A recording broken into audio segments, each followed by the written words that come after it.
How you guys doing, YouTube family? My name is James Robert Villella, Mr. James Robert Villella, and the reason why I'm making this video today is because for the past, 2026, for the past 31 years, I have been harassed and hunted by not only corrupt law enforcement officials and corrupt members of society and businesses and corporations and Freemasons and people telling lies out the side of their derriere. But my family was being used as batteries by my mother with another family who was into disorganized crime. And the reason why I'm wearing this hat today, because I'm going to expose what they tried to do in the video. But I'm also going to shed light on what criminals do when they have access to other criminals and institutions that are covert criminal organizations. You wouldn't expect a gangbanger to be in a church and be running a church, but that's exactly how these people operate. And it is coming from a place of hatred and racism and greed. And they play both sides to confuse not only the enemy, the truth, and everything in between. So they'll call you a racist, but they're really the racists themselves. They'll call you a label to get other people not to like you because it goes along with their agenda. They'll try to isolate you, hack your phones, and literally treat you like a dog and have people bum rush you while you're at the scrap yard. You'll be shopping at the store and they'll try to start a fight with you and you're doing nothing wrong. And they'll use excuses. He's a sex offender when he's not. He's a criminal when he's not. When they're the real criminals, they're the real sex offenders, but they're not on a list because they haven't got caught. Because they put the blame on a guy who's taking care of himself, loving himself, and knows what they did. So these criminal organizations that are disorganized and usually a family eat people alive for breakfast, lunch, and dinner. And they consider a certain race that they don't like food. You see, it's okay to screw the white woman but hate the white man at the same time. That doesn't make any sense. Or vice versa. It's okay to screw the black woman but hate the black man at the same time. Do you understand this paradigm shift, this dilemma? How does that make sense? Your kids are mixed and I'm mixed. Your kids are black and I'm black, but you didn't know that. So you got caught red-handed spreading lies and rumors from over state lines about me to my community because you're getting whooped in the astral and you're getting whooped in the physical. And then the federal government is starting to investigate you because what I'm saying is true. In 1995, my mother, Therese Marie Dryden, who's changed her name over 4 times since then, decided that her father, Larry Thomas, was in Wichita, Kansas, and that she was related to the Dave Thomas family who owns Wendy's. Well, that's true. So what she did was thinking she would get her wealth and fortune, was that she moved to Wichita, Kansas, and claimed that she was being abused by my father, Robin Allen Villella, who poured concrete for over 40 years.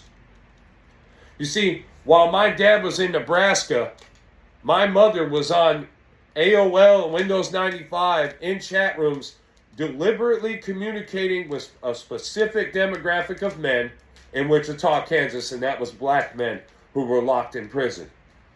All right, while married unofficially to my father and with his 5 kids living in his home, using what he provided for her to meet these men online. And she would move us to Wichita, Kansas after she set fire to the trailer on New Liberty Road in Jacksonville, Alabama, next to Lester Clyde Turner's house, whose brother just so happened to be a member of the FBI. And what my mother did was she put a candle under the bed and let the place burn while my dad was in the shower. And if it wasn't for my nose smelling what went down and alerting my dad to what happened, I and my siblings and my father would not be alive, but my mother would be. Because my mother had life insurance policies on us kids and my father. My mother had a plan that was initiated, and she was going to get an insurance check from that fire, which was in her name. And she was going to take all that money and go to Wichita, Kansas with her gangbanger friends she met online. So what she did was she left, took us kids, and fled to Wichita, Kansas, because she knew that they were going to investigate and that I was going to tell the truth. So what she did was brainwash the girls to say they did it when that was a lie, because all of us 5 children, including my friend Zach, were in my bedroom at the end of the trailer with Travis playing Sega Genesis. October 6, 1996. So, she leaves my father intentionally, takes us 5 kids, okay? And her name is Therese Marie Johnson. That's her maiden name, Johnson, because she was adopted by Barbara and Walter Johnson from Illinois. Now, her real maiden name would have been Thomas had she not been adopted, and her father, Larry Thomas, who lived in Wichita, Kansas, was her biological father, whom she didn't meet until she took a DNA test and found them online. All right? But that's why she goes to Wichita, Kansas for the money, right? And while she's there, she puts us in a women's abuse shelter with us 5 kids. And the first day we're there, after we got there that night, who comes up to the room and is staring at us in the doorway? Benjamin, Bubba, Ryan, Watley, and Junebug. Or no, he may not have been born yet. And they're all standing there staring at us. And we're like, what the heck is this? Like, why are these kids just standing there staring at us, looking at us like this? Because we were white and they were black. And that was the reason why. They're like, what? Who is this? And we felt the same way. Who was that? Well, my mother and Therese Watley deliberately met each other. And what happened is my mother and Therese Watley joined forces. That's right. And they decided that they were going to get all the money, all the riches, and all the fame and the glory. And how did they do that? Well, my mother joined Therese Watley's gang, who were blood and a family known as the Watley family. My mother moved into 1117 Terrace Drive in Wichita, Kansas with 5 kids, an 86 Buick Regal, Rosewood, and being white with, I don't know how to say it without being inappropriate, but my mother was a very, well-endowed woman. You know what I mean? And people noticed it everywhere we went. Okay? And it was a problem because men would be drooling over my mother right in front of my dad, flirting with him. And it's just really annoying because my mother liked all that attention. And she liked being a prostitute and selling her body and hustling and being a gangbanger. Because this is what I'm trying to say. She decided to join the Bloods. In order to join the Bloods, you got to get jumped in. And it's blood in and blood out. So you take an oath.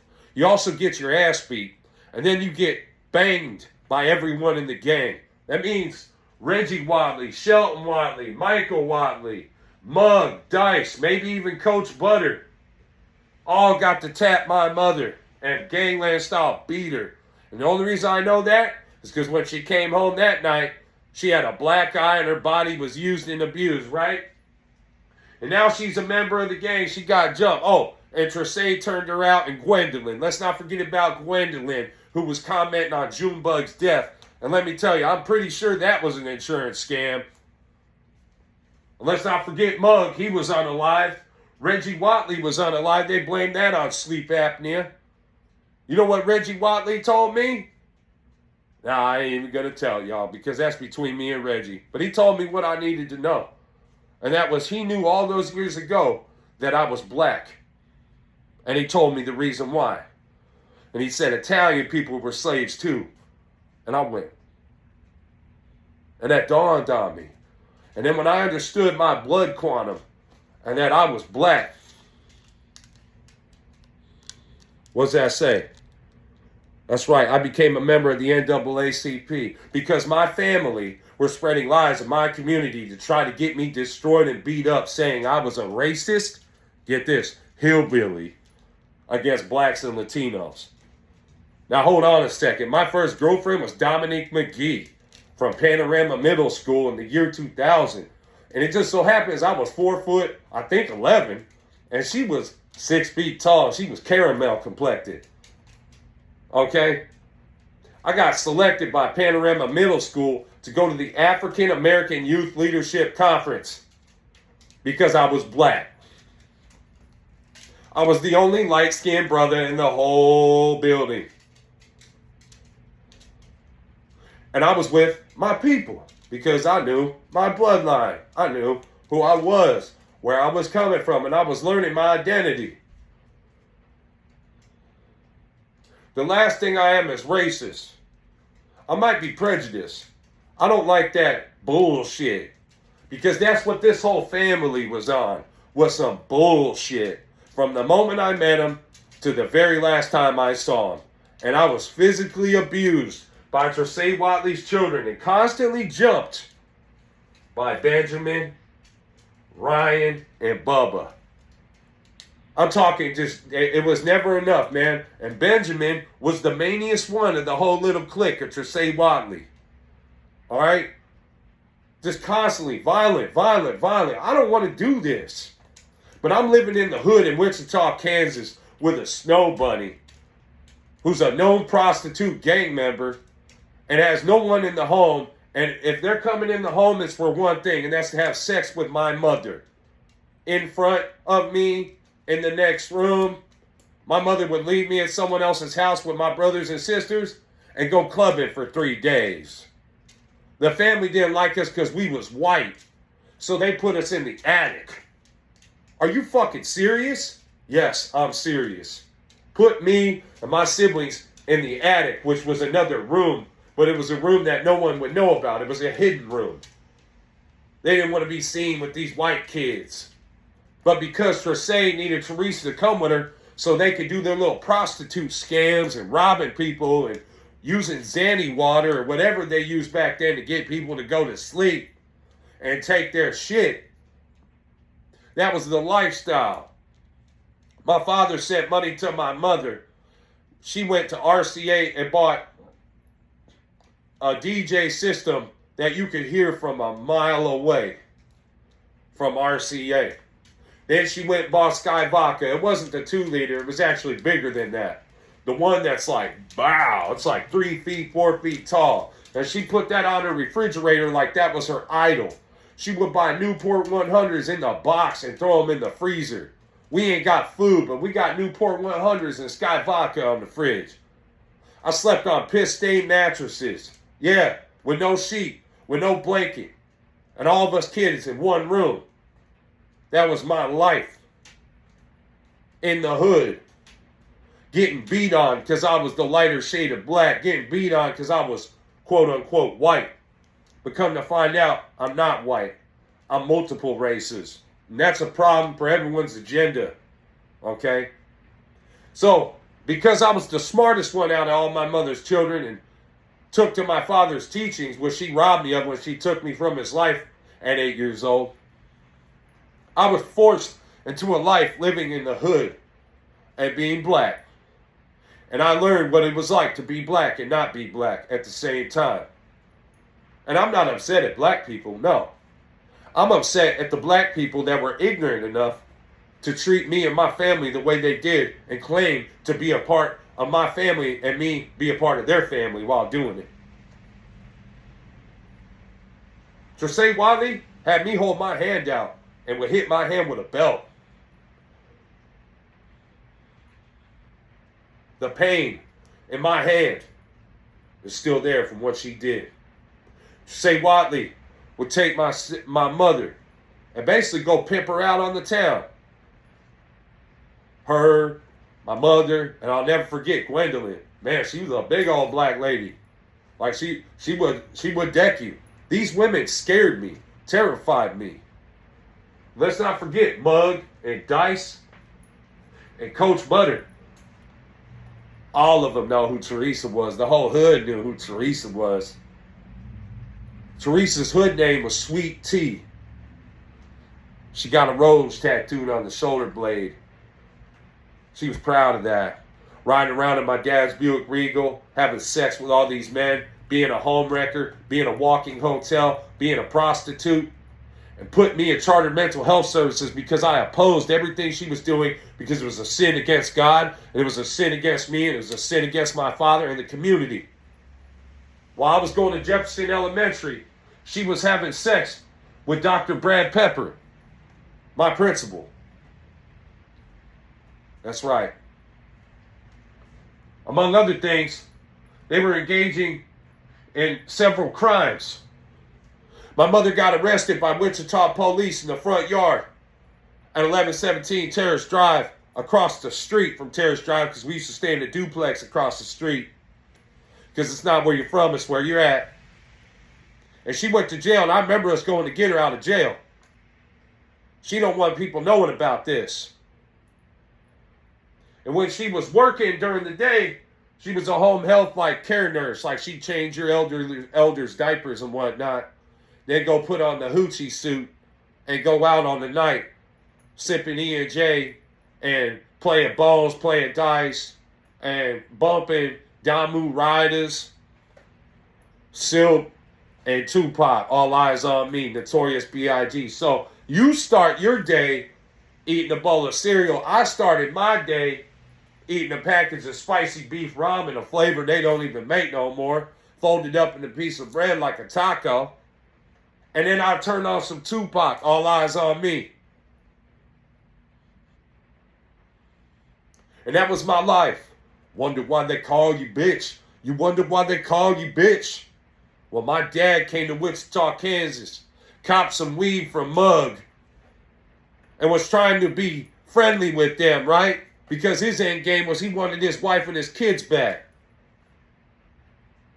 And I'll never forget while he was in the house singing Tupac to my mother.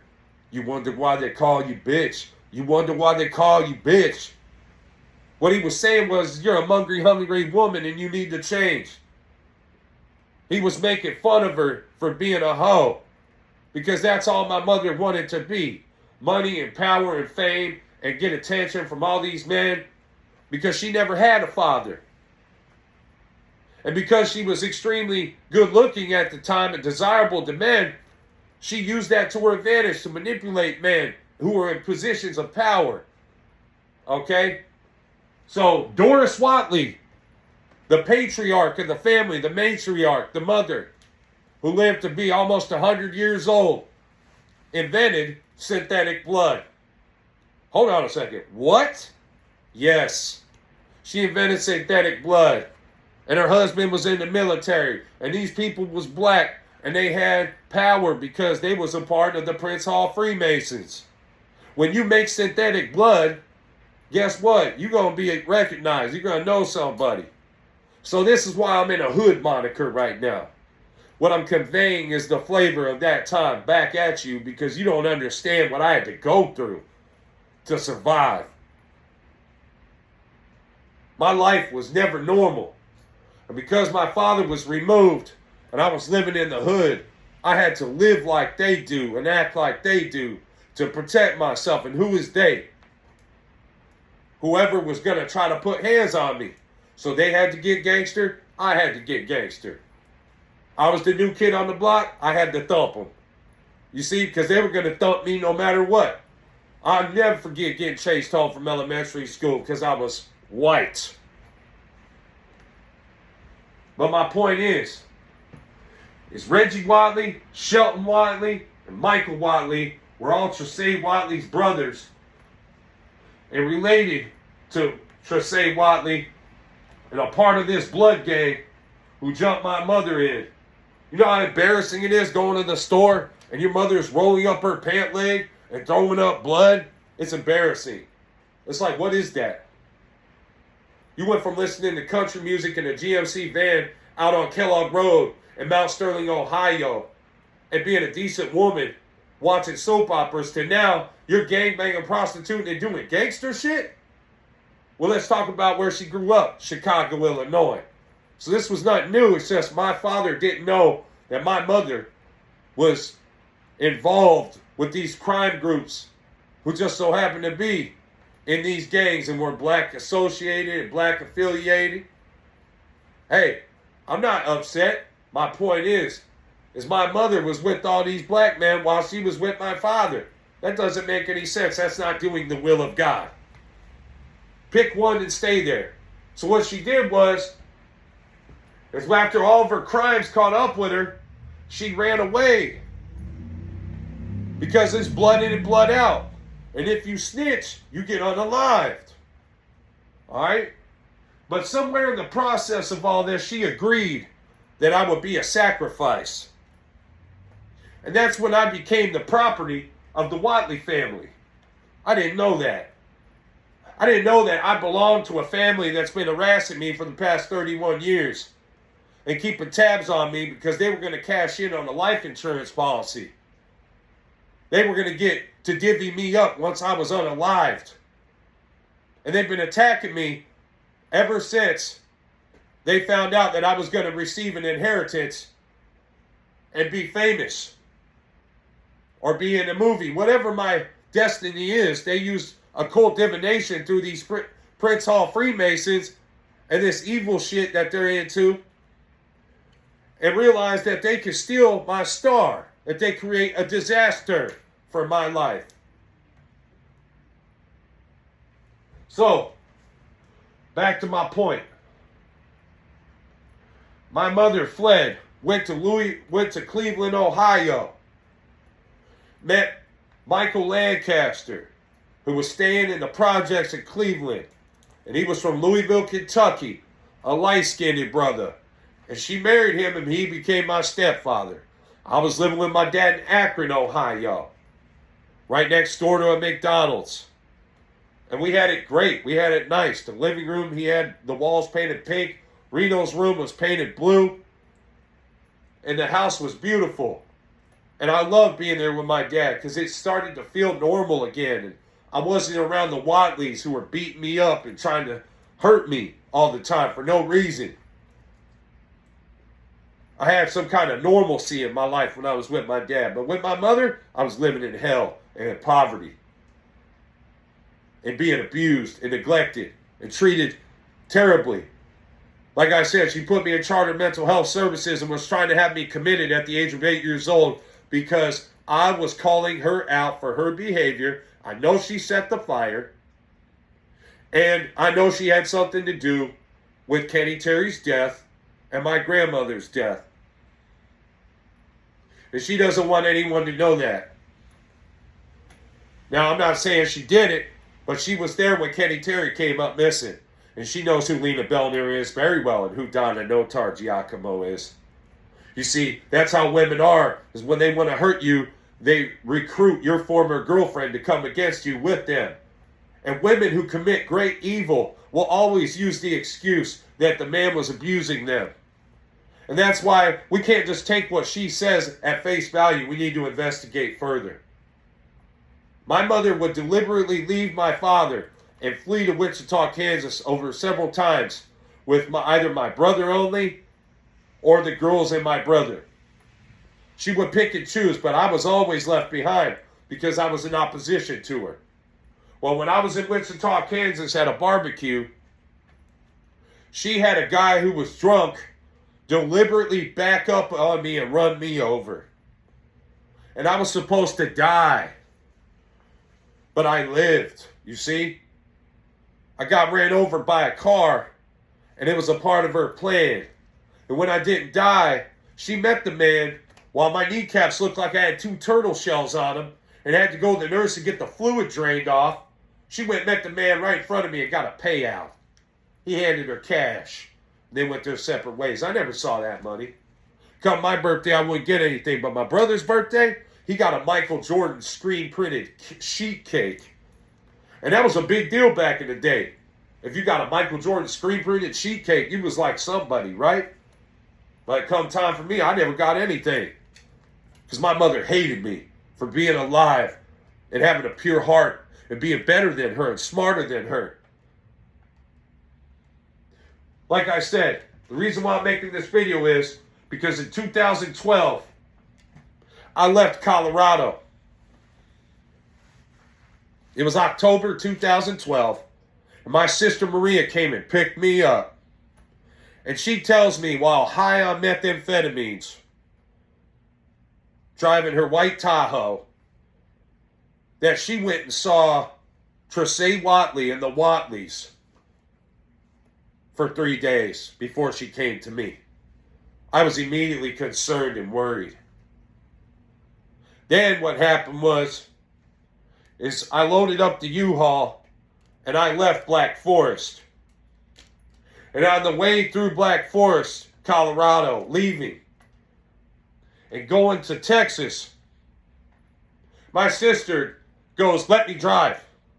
I go, "You are not driving with my life and my dog and all my possessions inside that container behind me. You're high on methamphetamines and you're coming down. There is no way. You've never driven a vehicle in a trailer before." Well, the thing was that she was coming down off of her meth-induced high, and part of her plan was to start a fight with me.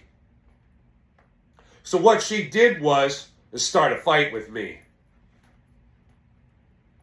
And during the course of that fight, which, mind you, the fight was an argument, not a physical fight. Her phone got thrown out the window. I stopped at the exit so we could get the phone back. She got out of the car and took off running like an Olympic athlete. I pull up to the Love's gas station and stop the vehicle, because what I'm telling you is I had no intention to leave my sister, who was crazy and on meth. And I had no intention to continue the trip with this kind of shit going on. But what happened was the police held me at gunpoint. And for 4 hours, wanted to search the U-Haul, which was in my mother's name, Therese Marie Dryden. And I wouldn't consent to a search because I knew that it was a setup. You see, they were trying to plant evidence and say it was mine. They were trying to incriminate me because in 2012, my grandmother, Dorothy DeLory, my great-grandmother, died and left me and my siblings an inheritance in a trust fund. My mother needed me dead or in prison so she could legally justify why she could be a conservator over my trust fund or my inheritance and take my money, which she did. My sister, after the police can't do their illegal search because I wouldn't consent, and they knew that they were in the wrong, they had my sister drop me in the U-Haul at that Love's truck stop and haul ass with my cell phone. They gave her my cell phone. So I had no cell phone, a U-Haul trailer with no vehicle, and thank God they left the hitch receiver on there that I bought from Walmart. That's important here because Walmart has a lot to do with the problems I've suffered over my life. So, I'm in the Amarillo parking lot. I got nowhere to go. I'm going, well, I could get a storage unit, put this stuff in there, and go get a job at a temp agency and ride my motorcycle around and try to make a new life. I guess that's what I was willing to do at that time because I'm a man of faith and I believe in God. And it was a miracle that I survived even up to that point. While trying to move to Oklahoma to live with my mother, who agreed to all of that, by the way. So, I only got $300, if that. And I call on the payphone my mother, and I don't even know the address of the home I'm moving to. That's how much faith I had in the process. And so what happened was, as I keep calling on the phone, my mother goes, "Yeah, James, there's nothing I can do for you. Me and Lynn are not going to come get you."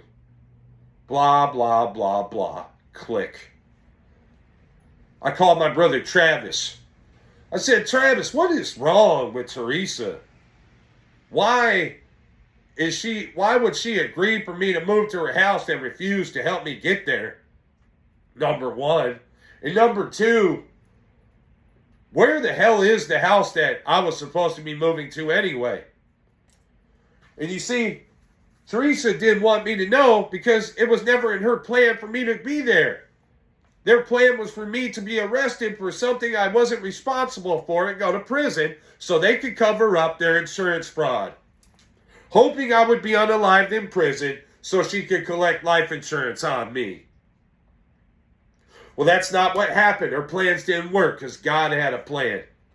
And so I went from Amarillo to Oklahoma City because of a man named Randy driving a white Chevrolet pickup truck who gave me a ride there.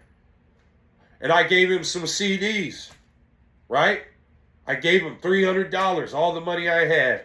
And Travis finally told me where their house was. So I didn't even find out where I was moving to until I got there.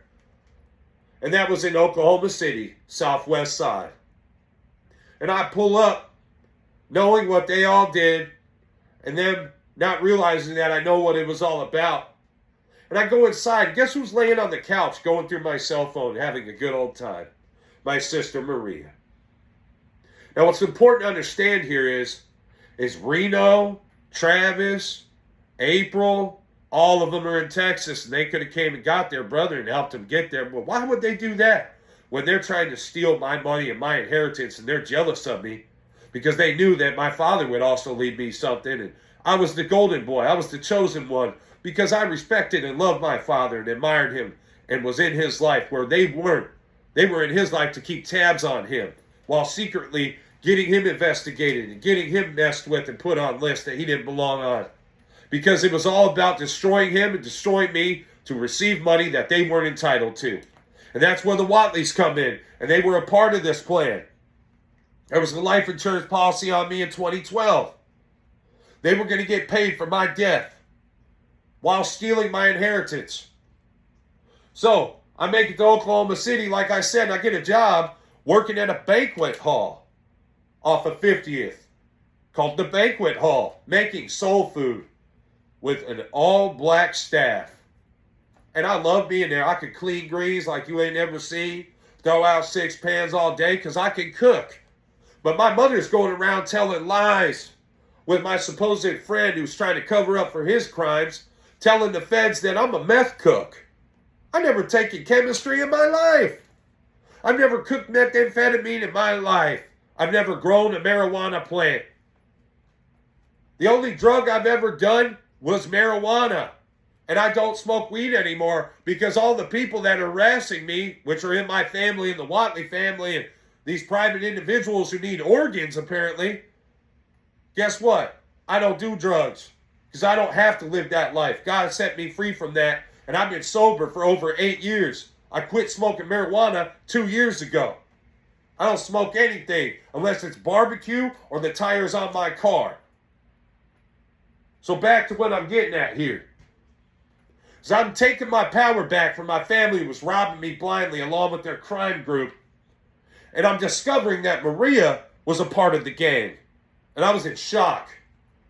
And I was like, my mother let her boyfriend rape you, molest you. You get gonorrhea. You have these kids. And basically part of the deal is you give your kids to my mom while she enables you to go do what she did back in 1995.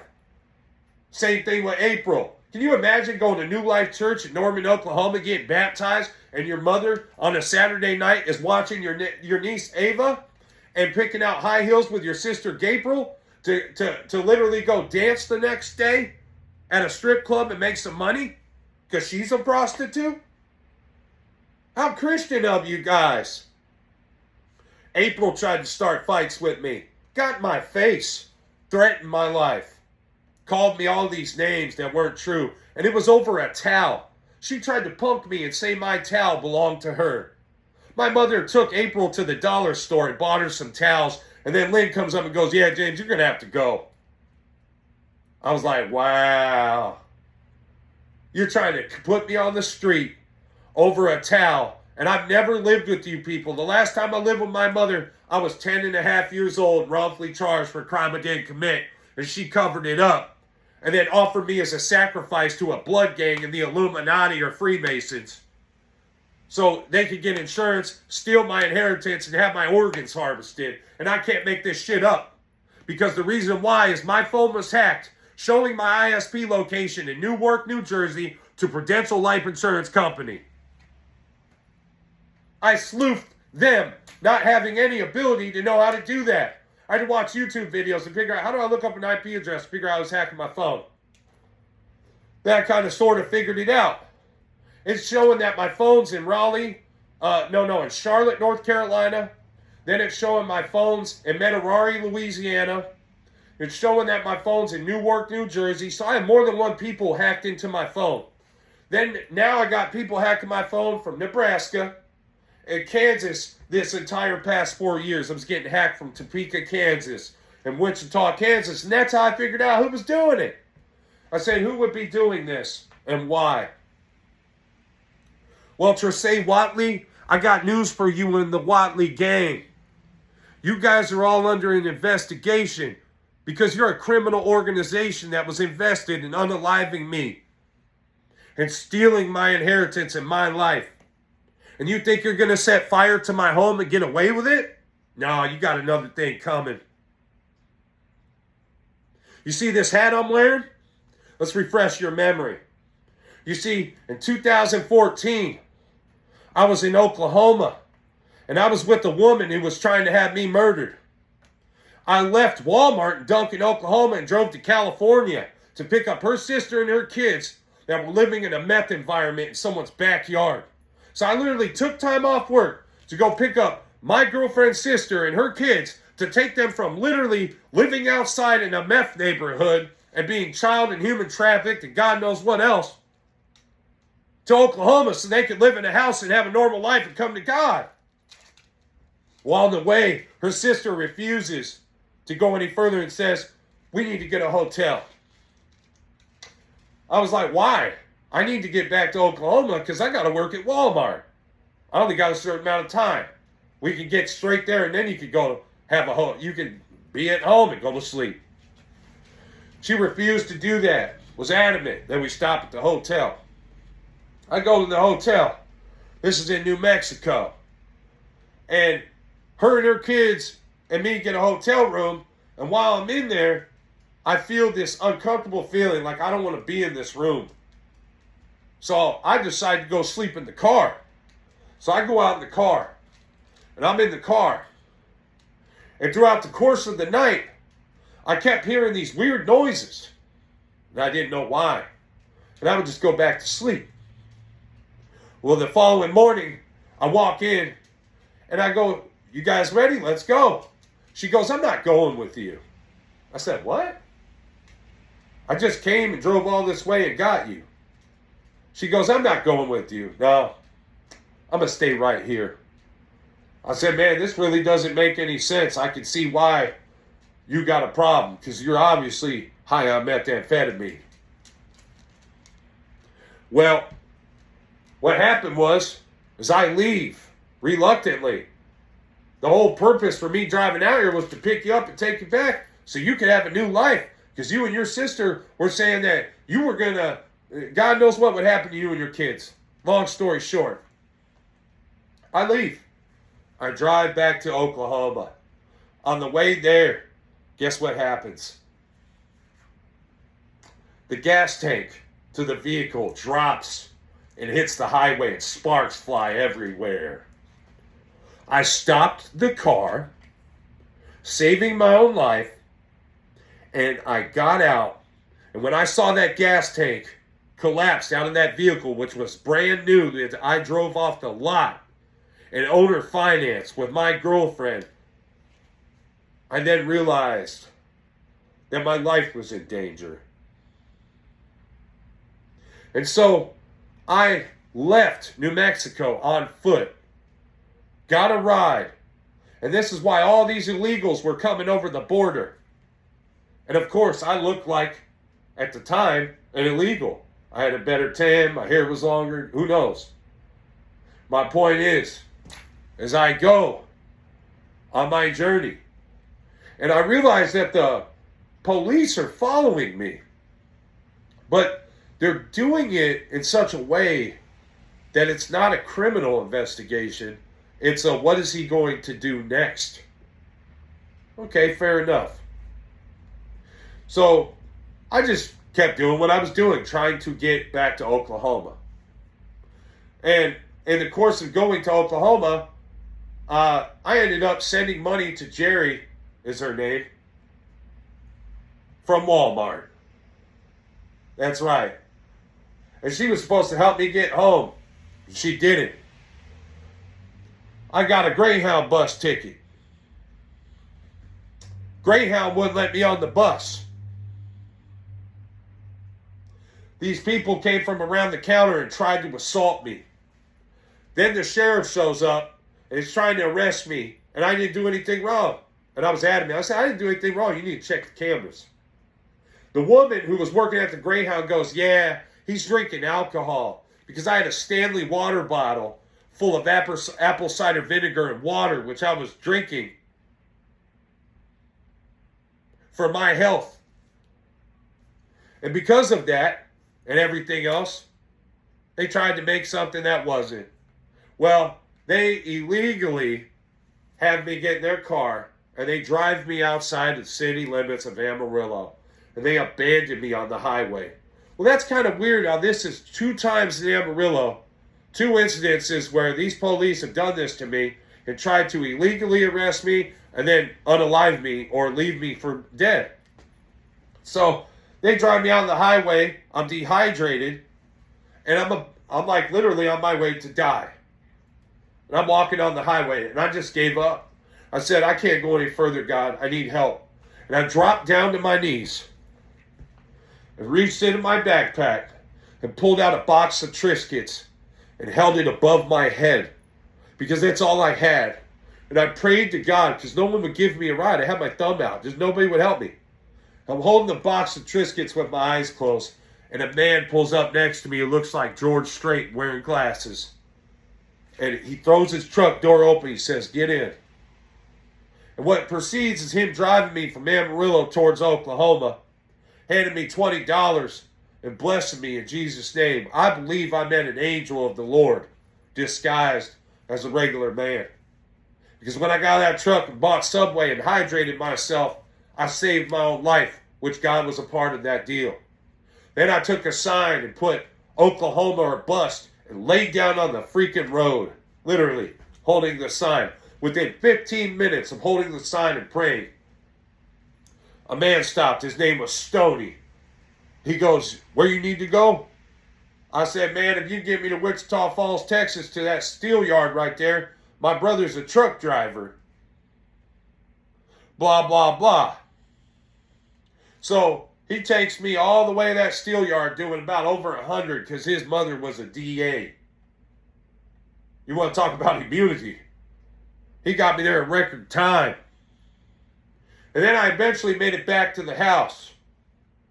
And my girlfriend and her family weren't happy because their plan to unalive me and receive the insurance money that my mother had on my life had failed. The reason why I know this is because in 2014 I had a deviated septum surgery with Dr. Kuhn. He fixed my nose so I could breathe. My mother had a Blue Cross Blue Shield healthcare plan or United healthcare plan. I think it was United. And she put me on there. That was the only reason why I was able to get that surgery done. But the real reason why she had me on there was because she was going to unalive me and have me unalive for life insurance. A woman who's done nothing for me my whole life all of a sudden wanted to help me after refusing to pick me up in Texas? On my way to come to Oklahoma? You see where I'm going with this? Well, while I was in Oklahoma, living with my mother in 2012, in 2013, Black Forest catches on fire. Michael Ensminger, my former instructor at Pikes Peak Community College, came out of retirement as a cop and got back into law enforcement in Colorado.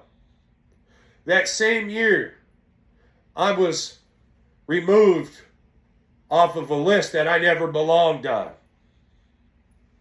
by Robert C. Earler Jr. I was at a park for the community action program because I kept getting tickets for speeding, but really what it was is I was being harassed by the police because I was taking my power back, and they couldn't have that. And so what happened was is I go through the community action program volunteer service, which was court ordered by the state trooper and the judge. And while I'm there, I meet Ross Ford, and this is for the Waldo Canyon fire relief. Well, I'm working this event. I meet Ross Ford, and while I'm meeting him, he's telling me that my life's going to be a movie someday because I shared with him my testimony, okay, about my life. Guess who was standing there watching me from 4 or 5 feet away, literally stalking me, uninvited, trying to hear everything we were talking about, and in my business, but not making herself known or saying hello or introducing herself. Leela Gibson Green. Leela Gibson Green, my former foster mother from 2000-2001, is standing there, monitoring and surveillancing me in 2012 at this community action program event relief for the Waldo Canyon fire, downtown Colorado Springs. I think it was Uinta Park or some park over there. But either way, this event and this situation happened. And when our conversation was over, she disappeared like a ghost. Well, I leave, like I said, Colorado and go through what I went through and make it to Oklahoma and then move to another part of Oklahoma, and they're planning on alive me as foiled, and I'm not realizing what they're doing, but I figured it out. And how the Watleys were involved from the very beginning and all these things. Because it's not a conspiracy theory, it's people working teams, and I know that because I played football. Well, guess what Leela Gibson Green and Tony Romano, my football coach, and this woman named Rebecca, who happens to live in Atlanta, Georgia, where my phone's getting hacked out of, all have in common. They all have congestive heart failure and need a donor. They need a heart. Well, all of a sudden, when I graduate from trucking school at PSC this last year, I had like a mini stroke after eating a plate of food that was given to me by my instructor.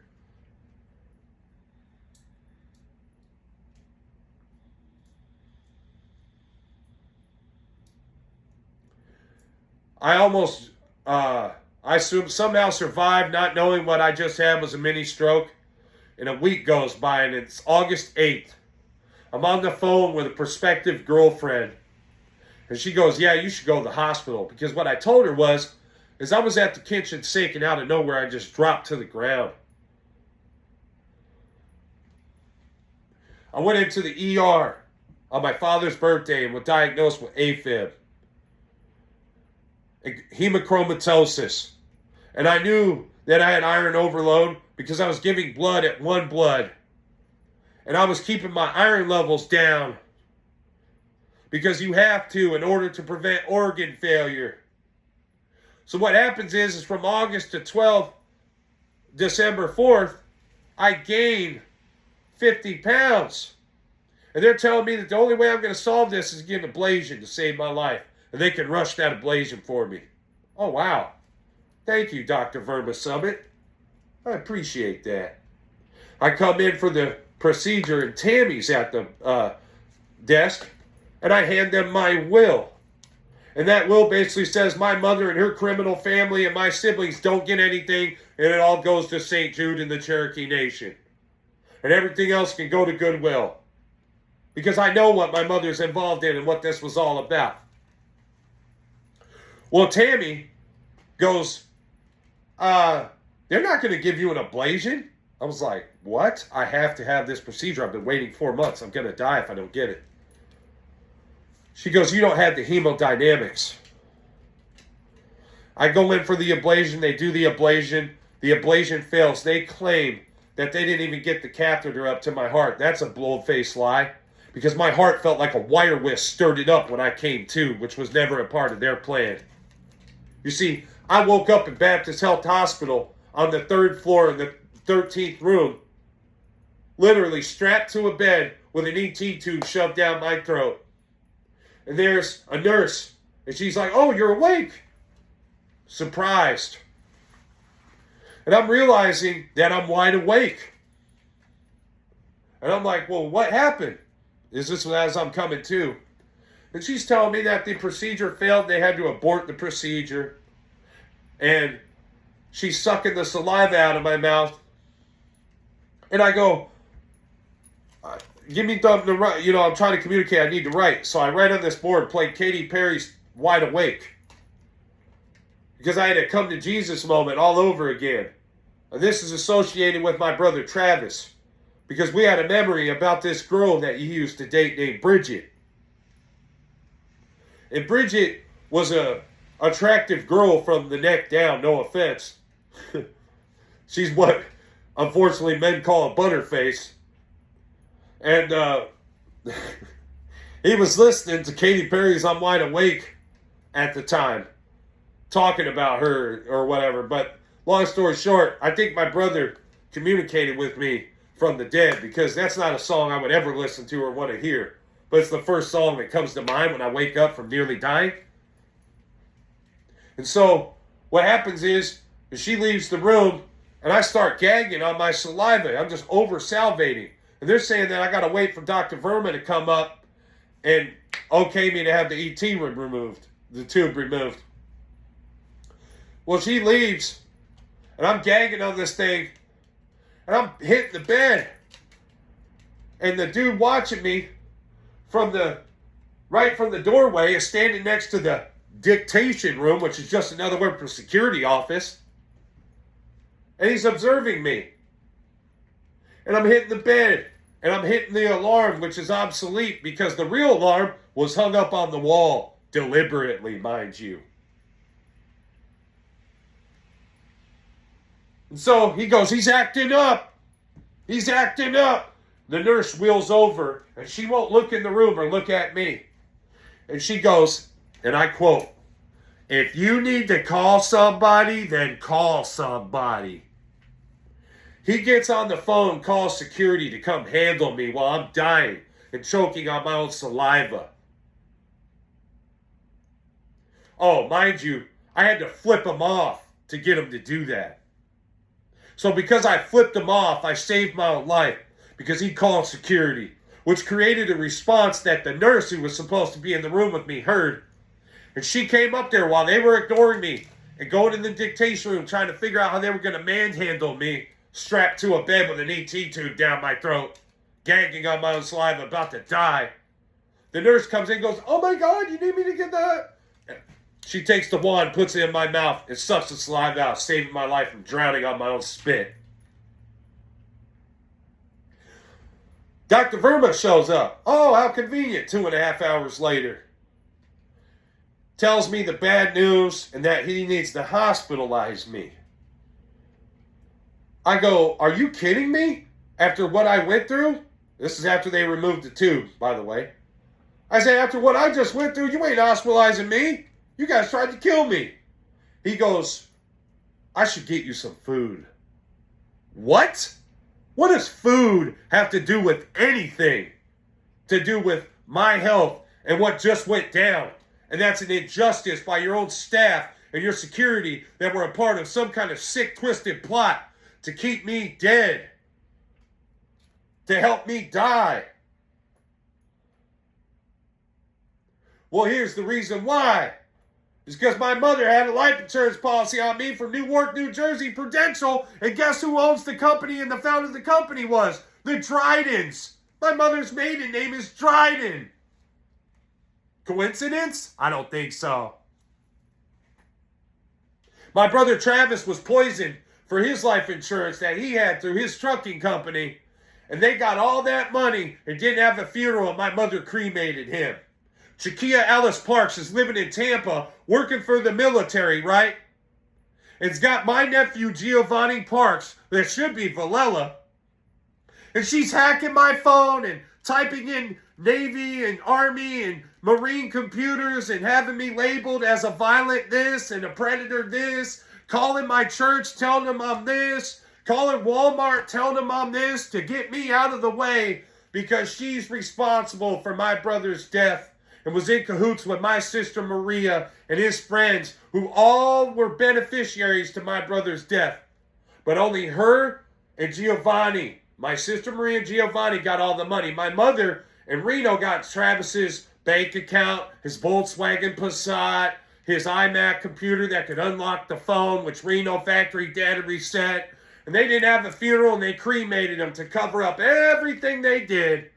And while that was going on, 60 days later, my brother Vincent Ryan Notar Giacomo, from my dad's first relationship, was unalived, and it was made to look like a suicide by his own mother, Donna Notar Giacomo, who goes by the last name Doyle, who conveniently tells the estate attorney at the end of breaking every law you can break and violating all the laws that you can break of an estate going on in Florida, oh, he was adopted by his stepfather. This is after she tried to have him executor and have me removed with Lena Bellner, who came up with 3 false lawsuits and filed these perjurious affidavits, called me a rapist and a killer and blah, blah, blah, and demanding I be removed as executor because it was all about the money and what they were going to do. And they knew that I would be standing in their way. So my Uncle Shane was unalived, my grandmother was unalived, my brother Travis was unalived, and Vincent was unalived, and all 4 of them supported me on legal documents and paper, and I lived with my Uncle Shane, and I lived with my grandmother, and I was subject to an inheritance from Colorado, a property that I was entitled to, and money from a trust fund that was left to me by my great-grandmother. And guess who stole it all from me? Therese Marie Dryden, maiden name Johnson, whose name is Thomas by birth, but wasn't legally her name because she was adopted, stole my inheritance, unalived my family members, and spent the money, and was claiming I'm a paranoid schizophrenic like my father who poured concrete for 40 years. I didn't live with my mother. I was removed from her house when I was 10 and a half years old. And have been on my own ever since. The short periods of time I was around her was for 2 months and 1 month. I've lived with her for 3 months in the past 27 years. I think I'll win the case in court where I prove not only everything she did and why she should be under a prison, along with her husband and my brother and my sisters, but that they all stole my inheritance and covered up their crimes. With Jordan Bullock and Peyton Wilkinson, and probably Charlie Wilkinson Jr., and my uncle Chuck Wilkinson, who's in the correctional facility in Sterling, Colorado, for murdering his girlfriend Jennifer Bailing back in 2006. He shot her 27 times after having an orgy with her and her boyfriend, who she was screwing while he was over in Iraq. You see, the reason why I was upset was because all the money he was sending back to her, she was spending on her little love toy and the Jeep that she bought him. Ruth Butcher, his ex-lady and the mother of his kids, probably has something to do with this as well and was in on it. Because it's all about them getting paid. And it's all about helping you die. So I was poisoned and went into congestive heart failure. Well, I went into an ablation I didn't need, which resulted in congestive heart failure, but it's because they were giving me medications that were reacting with my body. I put on over 100 pounds of water. They canceled my appointments after December and had me come in March when I was supposed to have a follow-up in January. And it's towards the end of March, mind you. And Dr. Libby Berg orders an IV diuretic because she couldn't convince me to hospitalize myself. Well, that's because they tried to kill me in December of last year. So this year I said, no, I'm not going to do that. I go do the IV, right, which should have been done before the ablation in December. Before I even make it home, I urinated out 2 gallons of water. and I lived 4 miles away from the hospital. I had to stop and go to the bathroom over and over again just to make it home. She gave me 2 urinary canteens because she knew that I was going to just pass water. Well, when I got home, I went from 360 pounds to the following morning weighing 315 pounds. Oh my God. Then I hospitalized myself on my birthday of this year, October 5th. Go to the ER at the same hospital that tried to kill me. And I show up at night, thank God. Maybe that's what saved my life, among other things. And I tell the ER, I got liver cirrhosis and I need a paracentesis. They hospitalized me. I also let them know that I have hemochromatosis, and this is a result of not being given the permission to give blood therapeutically, which I was doing before I was diagnosed with AFib. They tell me, October 5th, my birthday, that I have a 10% ejection fraction, that I'm going to die, that I need a liver transplant, and if I'm smart, I'll get my car and go to the next biggest city over, Atlanta, Georgia, or Texas, and get care, because they're not going to be able to give me any care here. Yeah, that was another psychological manipulation. Because the state of Texas is a part of a cover-up of the century. And so is my family, who is from Waco, Texas. And the people that were looking to inherit and prosper off my death are also trying to cover up their crimes that can lead to not only their incarceration, but the end of their legacies and their bank accounts, because they got to give me my money back. So they were telling people all these things and spreading rumors and putting hits on me on the dark web. And the only reason I know that is because I had identity theft monitoring through H&R Block from filing my taxes. Wow. The hitman followed me to Golden Corral and tried to squirt something in my drink right in front of the waitress who saw it all. He was driving a green Ford Escort. You know who used to drive a car just like that? Leela Gibson Green, a Ford Mercury where the seatbelt comes up when you close the door. Well, come to find out, Leela Gibson Green needs a blood transfusion and a heart, among other things. Now I understand why she was stalking me all those years ago at the park. Because I was her property. That's why they never wanted me to leave Colorado. Because she needed a heart. Tony Romano needed a heart. These people in my life that were coming against me and doing the most against me were the ones who needed transplants? Isn't that weird? All of a sudden I got a heart failure? You know what's funny? A year prior to that, my physician said I had the heart of a high school athlete. Well, guess what? When you go into iron overload, you go into organ failure. So what I'm telling you is that this condition was created because I was poisoned. Then, for the past 2 years, these people behind me have been blighting my backyard along the fence line to the point that I couldn't even stand out there because I was eaten alive by mosquitoes, and dumping these paint chemicals that he was rinsing out into the backyard almost deliberately and stacking the buckets along the fence line. Putting a pile of debris along the fence line, letting the vines and everything grow along the fence line. I don't even know this guy, and when he moved in, he handed me a business card when I was by my fence line. His name is Aaron Presley, and his wife's name is Catherine Presley, and their buddy who drives a gold Honda CR-V has been hacking my phone. And these people were poisoning me and harassing me and illegally surveillancing me for the people who are interested in me dying, my own family. I called code enforcement on him. They responded. He was harassing me in less than an hour. That doesn't happen with code enforcement complaints. Unless you have my phone hacked, which he did. And he came up playing stupid like he didn't know who I was. Oh, who are you again? And then he somehow had my old number in his phone and asked me if that was my current number and then wanted my new number. And I knew what he was trying to do. And so I had to discontinue my internet service because I had all the proof that he was hacked into my internet because I submitted the complaint online. Well, guess what he does when he can't access my internet anymore and use it for free like he was doing? He goes and calls AT&T and has the service installed at his house after living there for 2 years with no service. Wow. Him and his wife making false reports. You see, they bought the house from Asian Tony, is my nickname for him.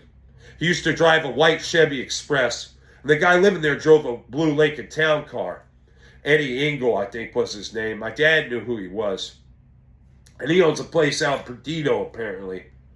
Well, guess what? When I went to T-Mobile all those years ago and got a phone, who was sitting in the parking lot when I went in? The blue Lincoln Town car that belonged to the guy at 65 Hannah Street. Yeah. How convenient. They're parked at T-Mobile where I'm trying to get an iPhone that, come to find out, is not only going to be hacked, but the woman working at T-Mobile is going to help them do it. And her name is Michelle. She's got terrible dandruff. She's older, wears glasses, and lives in this neighborhood. While I'm in there, she prolongs the transaction and makes a joke that she wants my money. Then she has me call this number and tells me that I have to recite my social security number out loud. I said, man, I don't feel comfortable doing that. I've never had to do that before. Blah, blah, blah. She goes, no, it's normal procedure. I'm like, no, I don't think so. But while this transaction was taking place for over 3.5 hours, mind you, guess who decides to come into the store? A group of people who I've never seen before, and they're not getting service for their phone. They're doing what Leela Gibson Green did back in 2012, standing there and observing. Well, one of them's name was Rome, and he liked to ride around in his golf cart in the neighborhood. Why is Rome worried about what I'm doing? Why is the blue Lincoln Town car that's associated with Asian Tony, who sold the house to Aaron Thomas Presley, in the parking lot where my T-Mobile phone's going to be hacked before I ever walk out of the store? I couldn't even access my iCloud account because it didn't exist, and they changed my number after I left the store. So I go to take my phone that's obviously hacked back to the store. But before I did that, I noticed there was someone pried on the back window to my bathroom. That's why they were delaying me, because whatever device that they took back was right there at the window. You see, these people were trying to frame me or have me unalive to retaliate. And when Aaron Thomas Presley bought the property, somehow part of that agreement was to continue that process and that harassment, which the previous family did for 2 years, hacking my internet, following me and stalking me, while my mother's claiming I'm insane, and they're hacking my phone and trying to cover up stealing my inheritance from my grandmother, Laura Primavera DeLaury's death in Monument, Colorado, which the police and Jordan and Peyton's attorney helped cover up so they could steal my money that I was entitled to, because if I had that money, I was going to not only sue Walmart for what they did, but I was going to sue my mother and them for stealing from my estate, which is what they did. So with the hit out on me on the dark web and everything else that they did, it was obvious who's been doing this all along. And I'll never forget Joe Zarzer telling me on the phone after my sister April tried to stop me from getting the estate check, thinking she's got all this power and authority.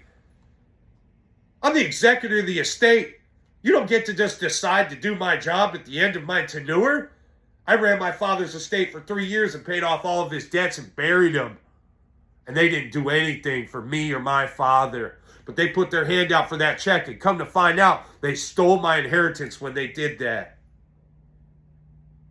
And April was bragging about how she was doing coke when my brother was calling her on the phone and he died in Bard, New Mexico, on the side of the road, mile marker 361. Well, it's funny how Teresa's problem throughout her whole life is to create a disaster and at the last minute show up like the hero. That's what criminals do. So I want a restraining order against my mother and my siblings because I know what they are, I know what they did, I know how they did it, and I am the star witness that can put all these people in this pipeline of criminals in prison. And they seem to think that they're going to get away with trying to kill me still. They seem to think they're going to come burn my house down. The property's still worth something, even if the house gets burned down. That's how stupid you guys are. Then you're trying to steal my other properties. You're calling my church that I no longer go to now because of you and saying I'm this and I'm that and that I'm a registered sex offender. I'm not on a fucking sex offender registry. What a great lie that you people have told. That's really clever. Oh, he's a sex offender. The whole world comes against me. But yet, show me where there's a list that shows me on that registry. Right. There isn't one. So when you got corrupt law enforcement telling me not to sell my house, coming over here and threatening me, and some woman named Zabetty Pappas who won the lottery over $1 million, whose house and home is in eyesight of my home, harassing me? Yeah, this looks like a RICO charge waiting to happen. Not only that, the feds are going to have to get involved because I knew they would deny me Social Security. Because they know that these people were trying to get me to convince myself that I wasn't going to live anymore. They're telling me that I worked too many hours to be qualified for a disability that's going to end in death. I got spinal stenosis, congestive heart failure, a 10% ejection fraction, liver cirrhosis, and I need hearing aids. And these people are saying I don't qualify for disability.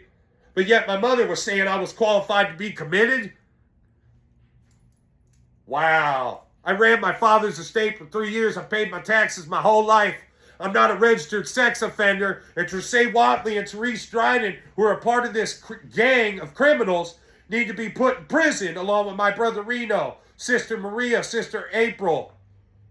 They arrested Christina Villella in a graveyard down in Tampa. You want to know why? Because the nurse was trying to convince me to go there. Where my cousin Christina is a nurse. They were going to play the next of kin card to steal my estate. To dictate where my body goes.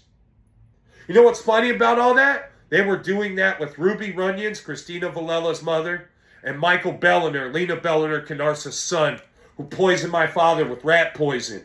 And my father was projectile vomiting. Well, maybe that was the same thing Aaron Thomas Presley and his wife Catherine were doing. But either way you want to look at it, they're connected to the Asian guy who owned the house and Reliant Real Estate who sold it to him. Then we got George Allen Grimes and Tamara Grimes, who's an exterminator, and he needed a kidney transplant. Well, he tried to frame me and set me up by giving me free things and then turning around trying to say I stole them from him. Yeah, these people are career criminals.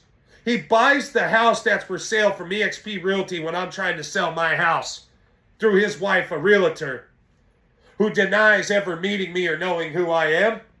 You see, the mistake George Allen Grimes made was when he left a voicemail on my phone, he said, I got him to take everything. Ha, ha, ha, ha, ha, ha. I didn't take everything. I didn't take anything. I took out the trash.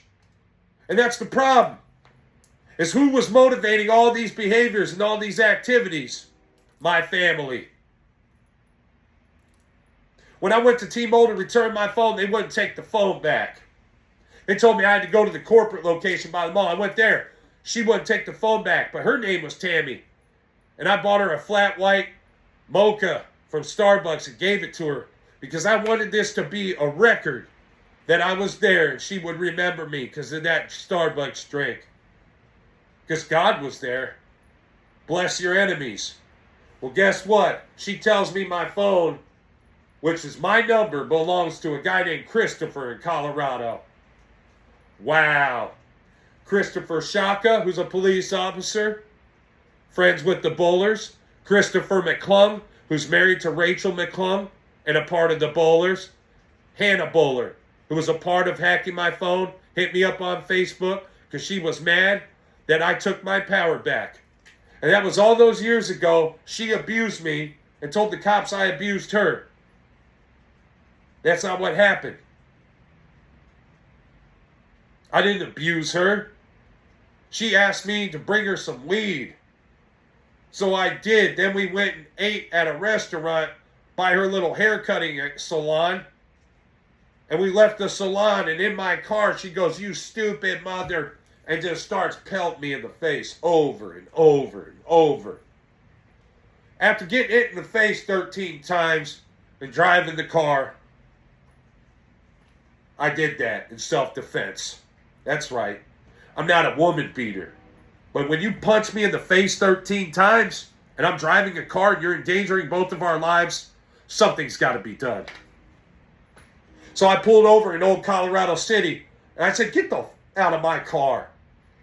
She gets out of my car and starts walking away, and I'm realizing, man, that's somebody's daughter. I can't do this to her, man. I got out of the car, and I walked up, and I'm like, "Hand to hand, I'm sorry. I love you, I'm sorry. At least let me take you back home." You know? When I went up to gently grab her, mind you, it wasn't on the shoulder or behind the hair. I was trying to get her to come with me back to the car. So I gently went up to grab her elbow. When I did that, there was a sheriff right behind me, put me in handcuffs. Okay, fair enough. I said, "Well, if you're going to put me in handcuffs for getting my ass beat by her," I said, "at least you could do is arrest her for the marijuana in her purse." He didn't do that. Of course, because she's the victim, right? No, she wasn't. She was convinced by her family she was a victim, by her sister, who was jealous of her, that she was a victim, by her friends, that she was a victim. Well, like I said, I went and talked to the counselor, and I talked to the judge, and the charges were dismissed. But that charge remained on my record, and I got it expunged. When I did that, Hannah was communicating to me immediately on Facebook. My Facebook account was hacked, and ever since that time, I've been unable to make any kind of leeway in this town, this area, where I'm at. And there's been these lies and rumors that I'm this, that, and the third. But here's the truth. These people all around me doing what they're doing, guess what? They already did this in Oklahoma. And I already went to court and made them look stupid while representing myself, because my neighbor pointed a snub-nosed revolver at me, and his name was Bert Cole. I filed a restraining order because he was stalking me on my way up to the courthouse to pay my property taxes. Well, that courtroom turned into a trial of my character by Alicia Littlefield, the judge in Delaware County, Oklahoma, which is an illegal maneuver to thwart me getting that restraining order. And guess who was there as a witness on my behalf? Christina Bonds, my girlfriend, who was also a hitman and a part of insurance life scams with her boyfriend, William Owens Jr., and their father, William Owen, who have 28 life insurance policies out of Little Rock, come to find out. And the week that my truck catches on fire in Hot Springs, Christina goes to Margaritaville, Florida, while I'm working for OKR Repossession out of North Little Rock. My truck catches on fire in Hot Springs, and 5 days later, my dad's hit by a semi. Both of our cell phones were hacked through Metro. And guess who was responsible for that? Christina Bonds, who also purchased a firearm from the same pawn shop my ex-wife, Jolie, purchased a firearm. And you see, Jolie was gotten her concealed carry from Sherry Strong, who empowered her and enabled her to have a firearm. And the reason why I wanted my wife to have a firearm was to protect herself from my criminal family and the gangbangers from Wichita, Kansas. And any biker gangs that were trying to come for me, because there was a hit on my life. And I didn't want to own a gun because I've always been accused of having one. When you're 300 pounds and you're a big dude and people want to get even and tear you up, everyone and their mother tries to start a fight with you. And you got to learn their tactics and how to handle them. And the best way to handle them is don't say a word, don't lay your hands on them, walk away. If they hit you, oh well, call the cops. Because that's what they're going to do to you. When you're a targeted individual, everything you say and do and everywhere you go is under constant surveillance. And you're constantly being rushed or provoked. And what you do is you ignore it. You forget they're even there. You focus on what God's got you focusing on. That's how you know you're doing something right. If you're going to a scrapyard to take out the trash and a guy's harassing you, you're doing your job. I don't even know this guy. He just pulls up. Get out the way. That's not how it works at the scrapyard. Because if you pay attention, everyone's taking their time. You don't get to come up and rush me. Well, they did the same thing to me at the gas pump at Sam's Club. I'm getting gas.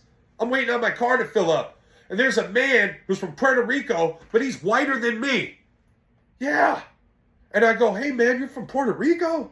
And he's talking. I'm listening. I'm like, bro, that is mind-blowing. And we're vibing. I'm kind of making a friend. I was like, man, that's cool, man. This woman pulls up. Well, immature woman. Get out of the way. Get out of the way. Yelling and cursing at me. Calling the fuel attendant. Get him out of the way. Make him leave. Well, I wonder why all these people were doing this. Because they were spreading lies and rumors about me on Facebook.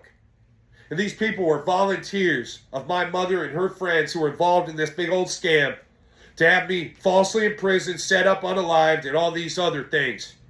The reason why these people have been handled for the past 6 years is because they were doing this to me my whole life. So if I'm a criminal and I'm such a bad man, why is it I go to church and I pray to God every day and I'm a reverend and I keep to myself and I stay in my house and I don't hurt anybody? And when I go to the store, I'm always being harassed by people who are hacking my phone, my neighbors who are false reporting on me. When I put my house up for sale, my other neighbor decided she, who was a realtor, could destroy my home online. That's right, they went through the deed records and put the house 2 doors down on my property as the picture of my home. That's criminal. When I caught this after the fact, after firing the second realtor, who was verbally abusive to me and never stepped foot in my home and refused to put up a sign until it was too late, and then tried to make a false report to the sheriff after I caught her stalking me, guess what? I'm still here, a free man, while you people are being embarrassed and looking stupid because you lie and you tell more lies, but it's all about this money that my mother's hanging over my head. Calling my church, having my neighbors hack my phone and follow me, trying to make me out to be crazy. Guess what? Paranoid schizophrenia is not anywhere near me. And you're a paranoid schizophrenic for thinking you can get away with slandering me for over 37 years. Therese Marie Dryden, maiden name Johnson, Glenwinkle, Lancaster, Thomas, these are all aliases to cover up your previous crimes. Wichita, Kansas knows who Therese Marie Lancaster and Therese Marie Johnson is. That's a fact. And Texas knows who Therese Marie Glenwinkle is. And that's a fact.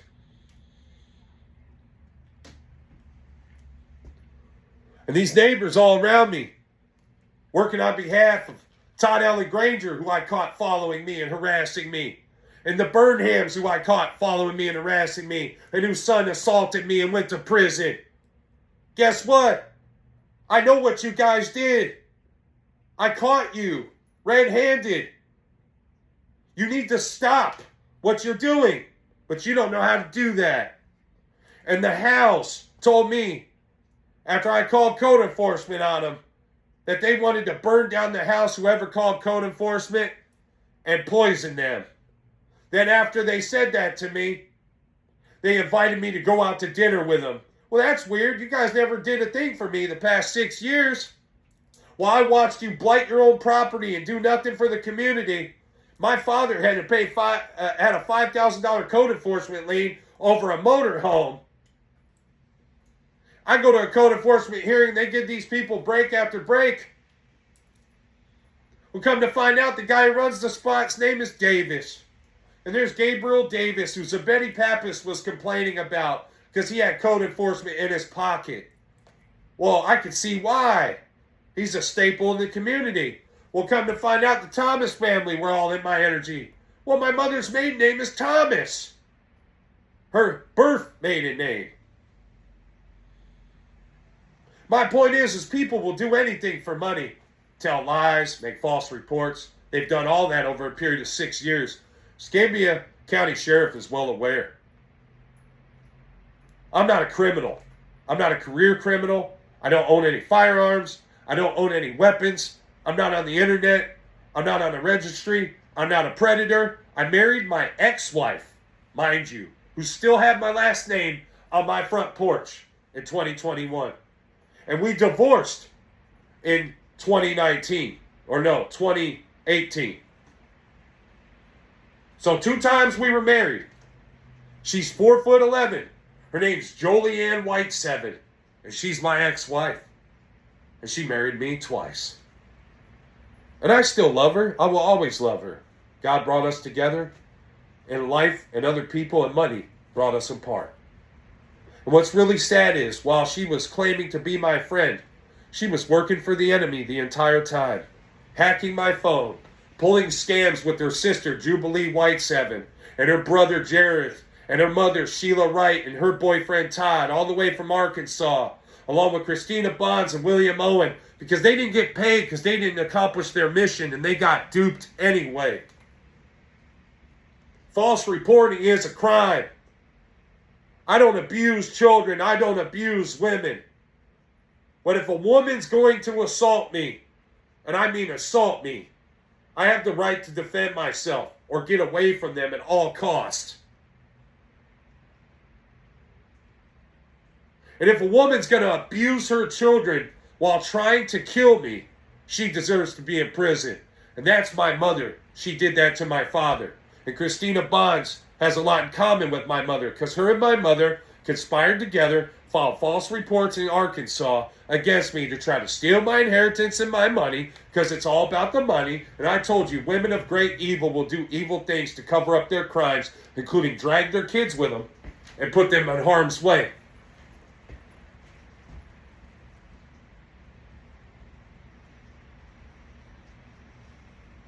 Christina Bonds left my house after her plans were failed, and I caught her breaking and entering into my father's room and searching for things that weren't there. And guess what she said on the way out? And then, mind you, the police removed her. I'm gonna have you committed. And she sounded just like that. I can't make that up. So my mother called me and asked for their names, and I gave them to her. Because I don't have a relationship with my mother. Why does she want to know the names of my ex-girlfriend and her kids? Because my mother drove up to Fayetteville, Arkansas to meet Martin Plasmeyer, my former GAL in Colorado Springs, who didn't do a thing for me. Martin Plasmeyer, on my way to visit him while being at Leela Gibson Green's foster home, at her apartment, walks out of the bedroom adjusting his waist belt and says, "Oh, hi, James," and walks out the apartment. Their claim was that I was going to be there to meet my mother and Martin Plasmeyer, my guardian ad litem, who come to find out was having intercourse with my mother and a Freemason, and that was part of the deal of giving me up and framing me, is that she would get some kind of clout and leeway. And all this going on, Walmart was involved. So my phone was being hacked by the church I'm going to. I pull up at Ronnie's car wash yesterday, and guess who pulls up? One of the clergy members who's been stalking and harassing me. And what they're trying to do is make claims that I'm stalking and harassing them. As soon as I pulled up, I immediately left because God told me that it's not safe. It's not safe to be here right now. You need to leave. I immediately drove to Walmart so I could be on their camera system. Why did I do that? Because I knew what they were trying to do. How did I know that? Because these people are desperate to get paid. Using channels of government.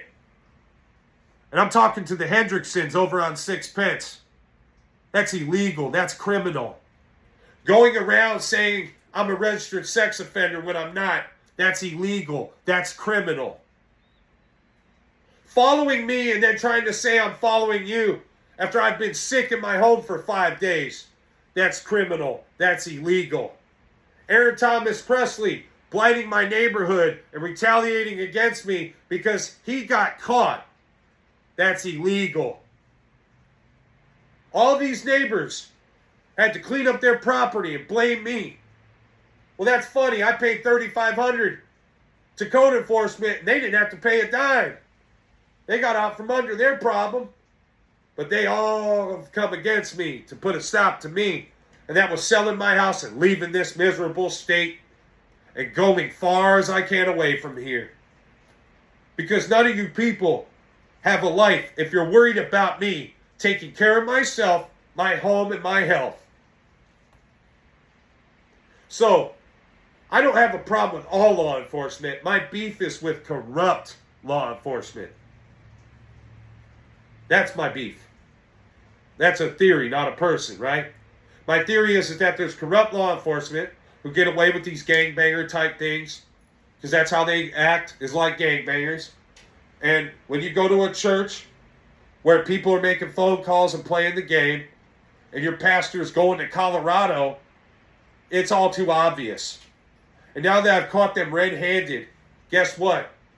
This woman, Melissa, from Walmart, who works Walmart security at store number 122, is a part of this transaction, as well as Beard Equipment Company. George Sloan, Melissa from Tire Lube Express, David, Scott, Lee, Carlos, and some other chick, Billy Ray, were all a part of a diabolical plot and scheme to set me up and have me arrested when I was working at Walmart 3 years ago. I spent over $75,000 in this community while locking myself in my house and going to work, being harassed, bombarded, and violated, and bullied, and assaulted at Aldi, and harassed by members of my church that I now refuse to be a part of any further. Because God's people don't do that. They ask you about your story. They get to know you. You see, what made her guilty was I brought her a tiramisu after she talked all that shit about me with Michelle Hendrickson. And all these other people, CJ, and blah, blah, blah. And Jean told me that the Hendricksons, her husband, works for the government. Well, that's when all my problems were started again. And I'm assaulted 2 times in less than 3 months, randomly at an Aldi by some guy who's obviously on drugs. And I didn't fight back at all. I took a beating. Got slammed to the ground inside of Aldi in front of 50 people. And they didn't call the cops and refused to call the cops. And if it wasn't for a nurse named Miss Casey and her daughter, who called the sheriff and made them come out there, they were going to try to Baker Act me. What, I beat myself up and threw myself and my groceries on the ground? Yeah, right. And ironically, I left my cell phone in the car. The one time I didn't have my cell phone on me was the time I would need it the most. But there was another good Samaritan who took a picture of the guy. Guess what? They continued to check the guy out while I said, God bless you, and didn't say one cuss word. That's right. Then they told me that the camera system doesn't work anymore. Well, Collis McKenzie sent me a $20 gift card. Wow. I got beat up at Aldi in a $20 gift card. And 2 days before that, guess who was there when I was? Isabel Peterson. Well, thank you, Isabel Peterson. I don't know who you are. We're members of the same church. And I've tried to get to know you. And when I was at Aldi, you didn't say a word to me. But the other church member who was there with a mustache, every time he would go, hey, you're from Holy Cross. Wow. Hacking my cell phone, Holy Cross Episcopal Church, is a criminal offense. And I'm pretty sure I know who's doing it. And when Isabel Peterson is showing up where I'm showing up, conveniently after I leave a clinic, getting my medication and my groceries, yeah, we know what's going on. So I had to call the deacon and say, hey, I am no longer a member of this church. I will not be going there any further, and I will be filing a police report. because I refuse to be abused any further by this congregation with nothing else better to do but tell more lies. I'm related to the General Peter Pace. My grandmother's name was Maria Louisa Pace. She was born in Pennsylvania, a German Italian, and they moved back to Italy. My great-grandfather was Antonio Pace from my grandmother's side, who married my grandpa, Reno Villella, Villella, who worked at Detroit Steel his whole life. Came over to the United States in 1952 on the USS Constitution, and both of his sons, Franco Rodio, R-O-D-I-O, Villella, and his other son, Santino Rodio Villella, were drafted to Vietnam. My great-grandfather, Martin J. Delory, an Irishman from Clare County, Ireland, served in World War II as a U.S. Army Air Force. My great-grandmother, Dorothy Delory, was also in the service as a nurse. My family robbed me of my inheritance in Colorado. It's been harassing me because I won't die. And my mother's a part of this because if I die, she still seems to think she's going to get my house and my home and my property. Well, guess what? I'm selling everything. That's right. And I'm going to go away. And I'm not going to come back. Because you're not going to get your reward, you evil, evil woman. And the people that participated in this little devil hunt, they're all under an investigation, as am I. And the proof is in the pudding. I'm innocent. I haven't done anything to anyone. And I have proof of what was being done and who was doing it and why it was being done. And when I showed up to the dump to get some recycled paint with 2 5-gallon buckets I bought from Home Depot, and a school bus driver sitting there for an hour watching me, observing me, while she should be picking up kids? Yeah, I think I know what's going on. And I think it's time that this all comes to a stop. My beef is with corrupt law enforcement. My beef is with corrupt people in the church. My beef is with people telling lies, saying I'm a racist hillbilly. You see, Gabriel Davis is from Wichita, Kansas, come to find out. Wow, what are the odds of that? And before my father died, he told me that this man called code enforcement on him. All these people mad because they had to clean up their property and do what I was forced to do while not having the means or the resources or any help from my family or a part of the game. And that was to put me in prison to cover up their crimes. Have me unalive to take my organs. You see, my mother needs a heart. That's why she was crying watching the movie John Q. And that's why she's so jealous of me. It's because she's going to die and I'm going to be alive. And I'm going to have my money that she stole. My brother Reno's going to go to prison. Maybe my other 2 siblings. Maria and Christina were both incarcerated in 2025. Maria for human trafficking, and Christina Villella for methamphetamines and whatnot. The cases were disposed, and all of a sudden they disappeared. I believe that's because they sung like canaries.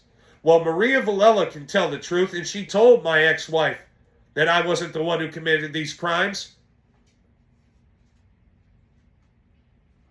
You see, James Riley's in Brooklyn, New York. They charged him 6 months later after they charged me and my brothers and put us in jail for something we didn't do. 11-year-olds are not capable of the violence and the criminal act that they said I was capable of. And my blood proves that I wasn't. And Colorado knows that. And so they're mad that I know who killed Tim Watkins. They're mad that I know that their little psyop is coming to an end. They're mad that I know what they were doing and trying to accomplish. And they've played all their cards and showed their hand. I've done nothing wrong. I will continue to do nothing wrong because I am a sinner. I'm a saint. And I'm a preacher in black. And I came to tell the world, you better repent, change your ways, abstain from evil, and do the right thing. And when you do the right thing, that's how you defeat the devil. That's how you defeat your enemy. And when you tell the truth, that's how you defeat the devil. And that's how you defeat your enemy. Because even the devil himself will have to admit He's telling the truth. Well, now that the devil's going to come back for all of you, because he can't have me, what are you going to do? Oh, he's a paranoid schizophrenic. None of that is true. I'm his mother. Well, hold on a second. James never lived with you. How do you know everything about him? And he knows everything about you, but yet the last time he lived with you was when he was 11 years old. And then for a short while in 2012, while he was working at Blues Barbecue and the banquet hall off of 50th? Right. The same rhetoric, the same routine, all these years later, but we're leaving out the part that happened at Silverwind Stables, where my mother and Ashley McKenzie came up with a plan to have me in prison and steal my money that I got from an accident that I was in, where my back was injured. So Ashley McKenzie called the law and claimed that her employee was my girlfriend, a straight out lie, trying to evict me illegally while I was working on her farm at her horse stable. Then I'm loading up my U-Haul to leave to go to another part of Oklahoma because I realized that this woman just bragged to me on the phone about wanting to kill her husband and volunteered to wash my laundry is insane or fatally attracted to me or motivated by money. So I load up my U-Haul. I'm getting ready to leave. And this is after she called the cops on me and I had to leave the property for 24 hours because they couldn't arrest me. They called my father and asked my father to agree while going through my cell phone illegally to have me committed. You see where I'm going with this? My mother, Therese Marie Dryden, always around, always involved, have him committed. He's crazy, he's insane. But she's guilty of life insurance fraud. She's guilty of embezzling money from my inheritance. She's guilty of slander and defamation over a course of 37 years. She's a criminal. And she's connected to the Watley family, and so is my sister Maria Villella. And probably Christina. And this whole pipeline of human trafficking and drugs is exposed and going to be further exposed. And these neighbors that were all harassing me don't understand that before they lived there were other neighbors harassing me. And that this was done in Oklahoma. Which, back to my point, is that case was thrown out. I didn't get my restraining order. And the judge charged me $200 and refused to give me the minutes from the court because I was going to take that and send it to the Oklahoma Bureau of Investigation and say, look at this ridiculous trial that took place about me, with the judge saying at the end, I hope they kick you out of there. You owe the court $200. Well, I represented myself wearing a biker vest in court, not a part of a biker gang, solo dolo me, not a criminal, believing in the Lord and saying, hey, this is wrong. You guys are evil. Well, guess what? The guy who pointed the gun at me and the other neighbor, Tracy Edward Mulford and Bert Cole, they both died within 6 months of each other. How ironic. All these deaths went down and I was sitting here in my house. 4 of my family members unalive in 2021, and the best part is I know what they did, how they did it, what it was all about. And if my brother Travis's organs were harvested, well, we already know why they were trying to harvest mine. There's a woman named Rebecca in Georgia who's a wealthy woman with a lot of money who was invested in my father's life and my life, apparently. And she called my father a Yankee. Well, she owns an equipment company and is an heiress to a fortune. And she has heart failure and she needs a heart. Well, it's just funny how all these people, Tony Romano, Leela Gibson Green, my mother, Therese Marie Dryden, this woman, Rebecca, with a lot of money in Georgia where my phone's getting hacked out of and someone's hacking my phone from Charlotte, North Carolina. That's why I'm mockingly posting these videos saying I'm where they're at. Because I know what they did and how they've been doing it. When my phone says I'm in Newark, New Jersey, a Prudential Life Insurance Company, yeah, something criminal's going on. And then ironically, my phone was going back to another location where this realty company owns the house, guess what? From Newark, New Jersey. Wow. These life insurance scams are picking up. They're going to have to pass reformation laws. They're going to have to make a DMV for life insurance. That's where it's at now. Where you got to go get photographed, videoed, fingerprinted, because these scams are at an all-time high and society is at an all-time low. And the United States of America has got to go to war. That's right. And it would be convenient for the United States of America to bring that war to the home front. Because we've been the away team this whole time. Let's bring it to the home front and redistribute the population and clarify where, who, and what can do what. I don't care what the agenda is, but what I want is for this crap to stop. So this is the only thing I have left, is to make videos talking about the past, corresponding to the present, relating to the future, and explaining what it is I'm all about. And that is delivering the testimony of the Holy Bible in the name of Jesus Christ. No matter what I say or do, God forgives me. That's right. Forgive me for my cussing and my offensive behavior. If it offends you, I don't care. Go somewhere else. No one asked you to be here. No one asked you to watch this video. But my enemies, who I didn't want to be my enemies, who have chosen to be my enemies, thank you. You're my biggest fans. Hacking my phone, telling lies on my name, spreading rumors, saying I'm this, that, and the third. Come to find out, none of it's true.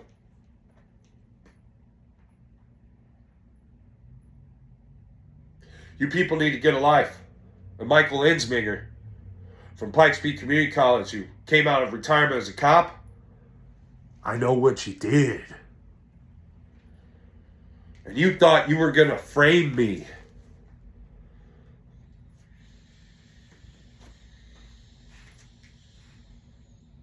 You're a sick man, Michael Ensminger. And you too, Kirk Baker. You're married to Paul Allen Maestri's daughter. And guess what you did? Yeah, you know what you did too. And you had the nerve to talk about John 3:16 to me?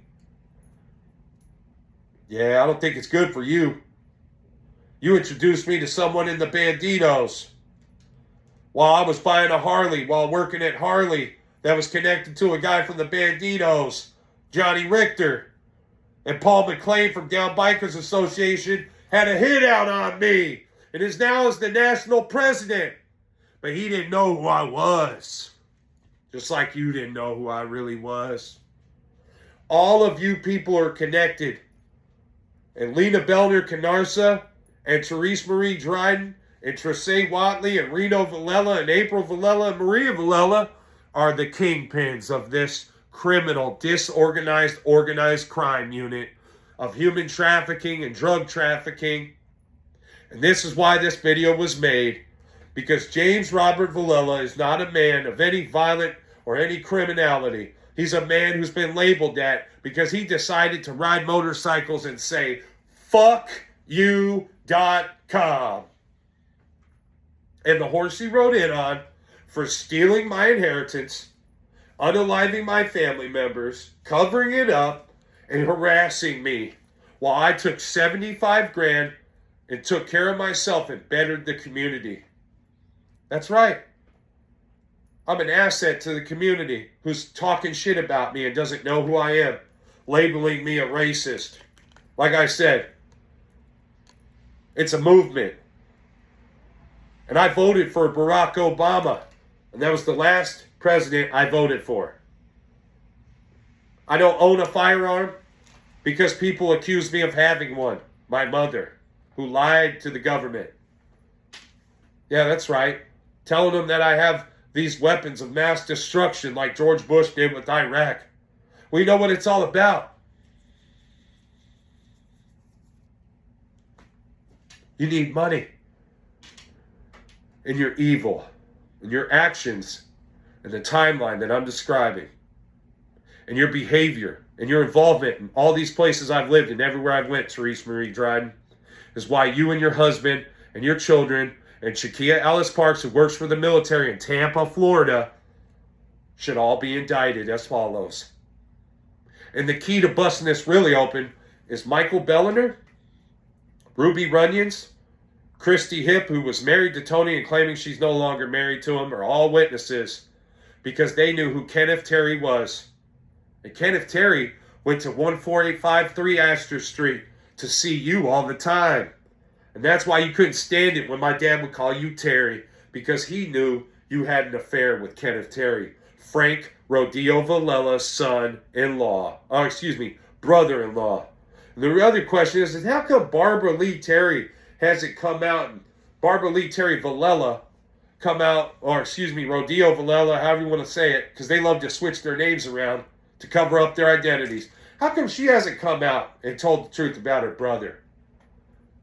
Right. How come there's a life insurance policy in his name that he was a beneficiary to and he's never claimed it out of Lincoln Park? Right. He's in an unofficial grave in Memorial Gardens in Michigan, and I know it. And this world doesn't want me to get any response or any help in solving these murders, which were generational curses to my family. But I'm here to tell you there are Christian, devout people out there who are going to find out by accessing the records and doing their homework that what I'm saying is true. Because when they look into you, they're going to find out. And Craig Groeschel at New Life Church, well, he's the one who had me baptized, right? While you did the most, Therese Marie Dryden, you were trying to portray yourself to them as a savior. And you know why they pulled the plug on your prison ministry? Because you belong in prison is what they found out. And AT&T found out that what I was saying was true. Why is a woman who I want nothing to do with breaking into a gated community and leaving a note on my door with her and her husband, who drop-kicked my birthday cake in 2015 and said, fuck you and fuck God to me, and spit in my face. Loogie dripping down my face. Yeah, Lynn Dryden. Because you're a part of this too. And your family members, the Leaches, yeah, that's exactly what you guys are. All of yous got to pay for what you did. And God sent me to figure all this out and make it publicly known. So when you continue to do what you're doing, I'm going to be exonerated. You're going to have to return my money because everything that I'm saying is true. And Therese Marie Dryden, you know how you're going to die? Either in prison or of a heart attack. And that's sad. Because I was over here and I was never invited to my grandmother Laura Delorey's funeral because I would have found out about my inheritance. Go figure. I wasn't invited to my great-grandmother's funeral, and I was living in Colorado when she died. 10 miles away, and no one told me. Yeah, real good, Teresa. My brother Travis dies. You guys didn't even have a funeral, but you got his money and took all the stuff out of the storage unit and threw away all the evidence, and then Reno put his car in his name. Yeah, I didn't get a thing. It wasn't about getting something. It was I was in my brother's life and a part of my brother's life when you guys never were. And the only reason you were a part of his life because you had engineered an architectural design to end his life and mine for all this money. How convenient, Therese Marie Dryden. The upper echelons, the people who run this country, and the real law enforcement officials who really do their job and won't violate that constitutional oath for a dollar bill, they're going to hear what I'm saying and they're going to put pressure on you where it belongs. And Craig Groeschel is probably going to be telling a testimony about me. What I went through.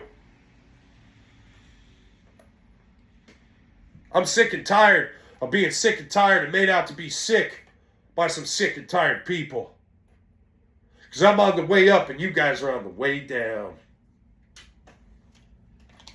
Like I said, I'm a little bit of everything. You can call me jambalaya. I've been through hell and I'm walking through the fire. I read Matthew, Mark, and Luke, and John, and all the scripture. I pray to the Lord, but you still don't get the picture. I've been to hell and back, and they want nothing to do with me. I'm holding down God's law, and you're seeing the truth in me. I got the flow because I've always had it. And you're mad because you couldn't grab it. Now I got you running like rabbits. being chased and hunted by Elmer Fudd. But it ain't me. It's what you done. Coming back to haunt you. You want people to walk around and flaunt you. But you're all sick and deranged. And it isn't funny how money makes people so strange. They're only around when your pockets got change. These people wanted nothing to do with me, surrounded me and told lies. And you could see the evil right in their eyes. Go get a life.